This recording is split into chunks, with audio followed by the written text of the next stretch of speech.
Saudara yang terkasih, dimanapun Anda berada, selamat hari Minggu dan selamat Advent. Selamat Advent karena kita telah memasuki Advent yang kedua pada hari ini. Saudaraku yang terkasih, marilah kita dengarkan firman Tuhan yang diperuntukkan untuk kita menyambut Minggu Advent ini. Terdapat dalam surat Rasul Paulus kepada jemaat di Filipi, pasal yang pertama, ayat yang ketiga hingga ayat yang ke-11. Saya bacakan ayat itu untuk kita semua. Aku mengucap syukur kepada Allahku setiap kali aku mengingat kamu. Dan setiap kali aku berdoa untuk kamu semua, aku selalu berdoa dengan sukacita. Aku mengucap syukur kepada Allahku karena persekutuanmu dalam berita Injil mulai dari hari pertama sampai sekarang ini. Akan hal ini aku yakin sepenuhnya, yaitu Ia yang memulai pekerjaan yang baik di antara kamu akan meneruskannya sampai pada akhirnya pada hari Kristus Yesus. Memang sudahlah sepatutnya aku berpikir demikian akan kamu semua, sebab kamu ada di dalam hatiku, oleh karena kamu semua turut mendapat bagian dalam kasih karunia yang diberikan kepadaku, baik pada waktu aku dipenjarakan maupun pada waktu aku membela dan meneguhkan berita Injil. Sebab Allah adalah saksiku betapa aku dengan kasih mesra Kristus Yesus merindukan kamu sekalian. Dan inilah doaku, semoga kasihmu makin melimpah dalam pengetahuan yang benar dan dalam segala macam pengertian, sehingga kamu dapat memilih apa yang baik, supaya kamu suci dan tak bercacat menjelang hari Kristus, penuh dengan buah kebenaran yang dikerjakan oleh Yesus Kristus untuk memuliakan dan memuji Allah. Sampai di situ peruntukan firman untuk kita, saudaraku yang terkasih. Marilah kita lihat apa sebenarnya yang termuat dalam surat Rasul Paulus kepada jemaat di Filipi ini. Agak panjang, tapi Anda sabar saja, saya akan coba menguraikannya dengan runut, ringkas, dan berpartisipasi. Surat Rasul Paulus kepada jemaat di Filipi disebut surat sukacita. Loh, kenapa sukacita? Karena Injil itu ternyata membebaskan semua hati manusia yang percaya kepadanya. Orang yang menerima Injil itu berada mengatur hidupnya dan dunia sekelilingnya, bukan sebaliknya dia diatur oleh dunia yang ada dalam sekitarnya. Injil itu ternyata tidak boleh dikekang atau dibelenggu. Kenapa? Karena surat Rasul Paulus ini ditulis dari penjara di Roma. Tapi justru dari penjara itulah maka orang-orang yang di luar sana, di sekitar kota itu dan jemaat yang lain beroleh kebebasan dan kemerdekaan karena dimerdekakan oleh kasih Kristus. Saudara, apa yang mau dipesankan oleh firman ini untuk kita pada kesempatan ini? Pesan pertama untuk kita dari nas ini berbunyi demikian. Nantikan hari Tuhan dengan sukacita dan rasa syukur. Nantikan hari Tuhan dengan sukacita dan rasa syukur. Advent berarti menanti, tapi bukan menanti dalam waktu. Menanti dan menanti, bertanya kapan dan kapan akan datang, kapan dia muncul, kapan terjadi. Bukan itu maksudnya Advent sini. Tapi Advent itu menanti sambil bekerja, menanti sambil dalam keyakinan kepada Tuhan, menanti sambil beribadah kepada Tuhan yang dia percayai satu ketika akan datang kepada jemaatnya. Saudara, orang percaya, kalau kita runut dari surat Filipi ini, orang percaya itu harus melakukan 3B. Dan itu saya mau sampaikan, tatkala kita beradvent hari ini, kita melaksanakan 3B. Apa itu yang dia maksud? B yang pertama ialah dia harus bersyukur. B yang kedua, dia berdoa. Dan B yang ketiga ialah dia harus bersukacita. Bersyukur, berdoa, bersukacita. Itulah ciri khas orang Kristen. Itulah ciri khas orang yang beradvent, yang bekerja tetapi tetap setia, sabar menanti hari kedatangan Tuhan. Paulus berkata dalam surat ini, aku bersyukur karena kamu. Loh, gimana itu? Bersyukur karena kamu walaupun wajahmu tidak saya kenal, belum saya kenal. Aku bersyukur karena kamu menerima Injil itu. Makanya aku senang sekali dan mengirim surat ini bagi kalian semua. Aku bersyukur karena kamu tetap dalam persekutuanmu di dalam Tuhan, beribadah dalam Tuhan, berdoa dalam Tuhan, dan bersukacita di dalam Tuhan. Saudara, kita diingatkan agar tetap bersyukur. Jangan bersungut-sungut.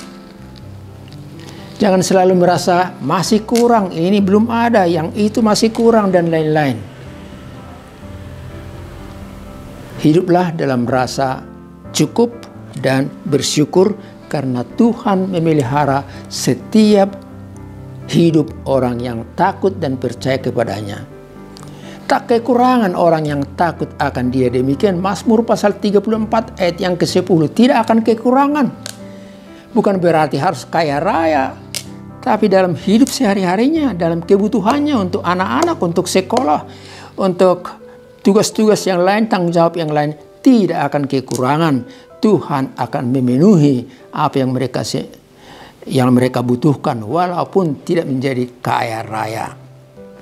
Oleh sebab itu, jangan bersungut-sungut saudaraku yang terkasih, tapi syukurilah apa yang Anda miliki. Syukurilah apa yang diberikan Tuhan berkatnya untuk Anda. Advent memintakan kita supaya kita hidup bekerja dan berkualitas. Bekerja dan berkualitas. Disitulah nampak kekhasan orang Kristen itu. Sambil menanti Tuhan kapan datang, dia bekerja dan berkualitas. Yang berkualitas maksudnya di sini ialah dia beda dengan dunia ini, tampil beda. Janganlah kamu serupa dengan dunia ini, tapi tampillah beda. Ucaplah syukur senantiasa karena Tuhan senantiasa memberikan apa yang terbaik bagi kamu. Lakukanlah yang baik, lakukan yang berguna untuk keluarga, untuk orang lain, untuk gerejamu, dan untuk siapa sekalipun. Lakukan yang baik.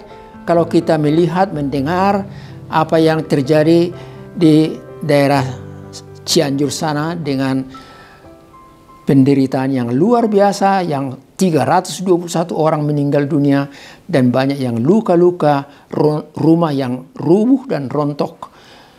Lakukanlah yang baik. Lepas dari soal suku, agama, dan budaya. Janganlah kamu hidup egois, tapi hiduplah untuk orang lain juga. Egois, materialis, dan hedonis. Orang selalu berpikir mencari untuk memiliki untuk dirinya sendiri, untuk kenikmatan hidupnya, tapi lupa juga untuk keperluan dan hidup orang lain. Saudaraku, Tuhan Yesus mengajar kita bahwa hidup ini, hidup yang benar ialah hidup untuk orang lain.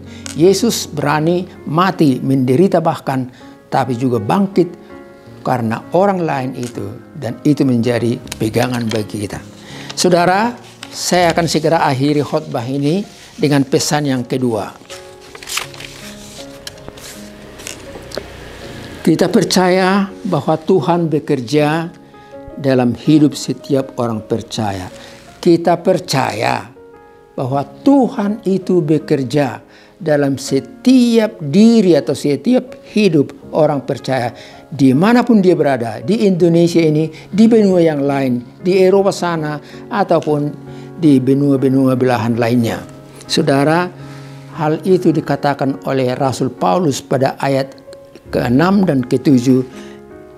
Dia katakan, Tuhan yang memanggil setiap orang, Tuhan yang membentuk gereja setiap orang, dan jika Dia yang memanggil setiap orang dari pekerjaan dan dari budayanya dan dari anak-anaknya juga. Tuhan bekerja dan memanggil kita. Saudara yang terkasih, kalau Tuhan yang membangun, Tuhan yang memelihara, aku tidak takut. Mati pun tidak. Kalau Tuhan yang memelihara, Tuhan yang memanggil aku, kalaupun sakit, aku tidak ragu.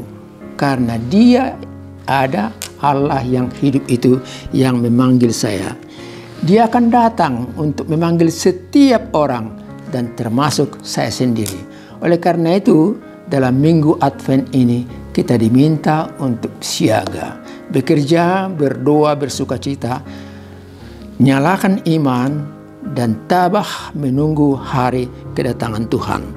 Hiduplah bersama dengan Tuhan, dan Tuhan akan memberikan Anda sumber kehidupan. Sebagaimana ranting melekat ke pohon anggur itu, maka ranting itu akan menghasilkan buah, dan buah itu memberikan sukacita bagi pemiliknya. Demikian kita, bila kita dekat, erat, melekat dengan Yesus, maka kita akan menghasilkan buah, dan buah itu memberikan sukacita bagi kita, bagi semua orang.